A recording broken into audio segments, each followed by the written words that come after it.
I stopped by Valley Vintage. It's a big vintage store in West Orange here in North Jersey. And like with a lot of vintage stores, there's records everywhere. They're in every little corner because they have different vendors typically in these vintage stores. Buyer beware. They're not all the records aren't vetted as well as they are necessarily at a record store where it's record guys putting the stuff out. Here it's just, so you got to keep an eye on what you're buying and look at it in the sunlight to see if it's scratched. Having said that, I always do have a good time at Valley Vintage, and I got this Top Jimmy and the Rhythm Pigs, Pigus Druncus Maximus. They were a rowdy rockin' blues bar band who were playing in Hollywood, California in 1981. They sort of became part of the LA punk scene, even though they're not a punk band. They had a lot of fans, and people who would drop in. Their sets included Tom Waits, Stevie Ray Vaughan, Albert Collins, and most famously, David Lee Roth was a fan and would come by quite often, which is why when I was a kid, I noticed that track 4 on this album is called Top Jimmy.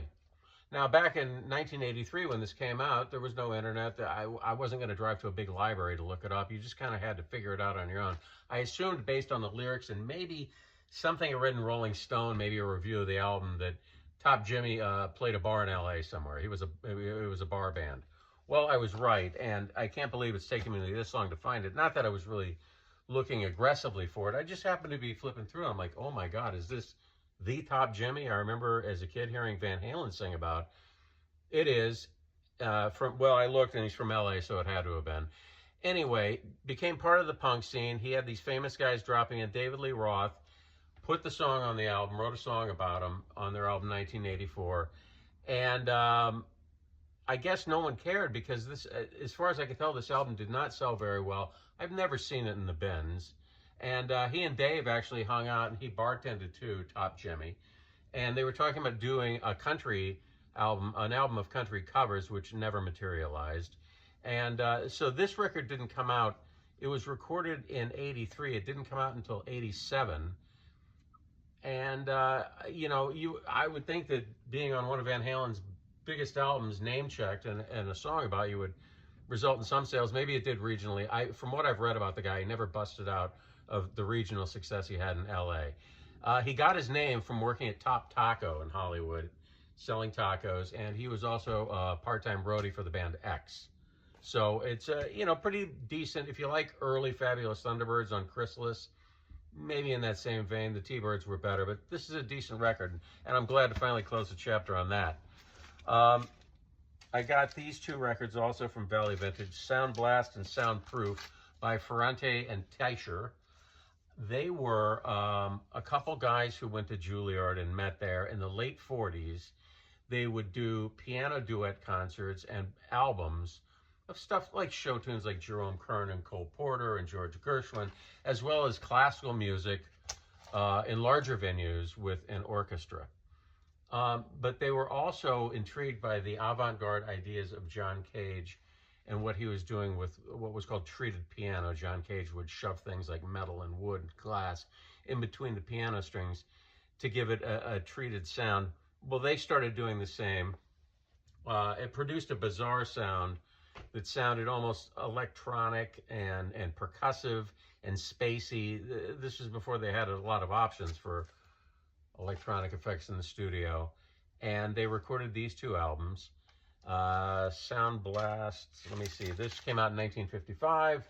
This came out in 1956. Between the two, this is more of the Latin record just because there's songs like Ponciana, Brazil, Orchids at Moonlight, Tico Tico, Mexican Hat Dance, I don't know why. But they're a lot of fun.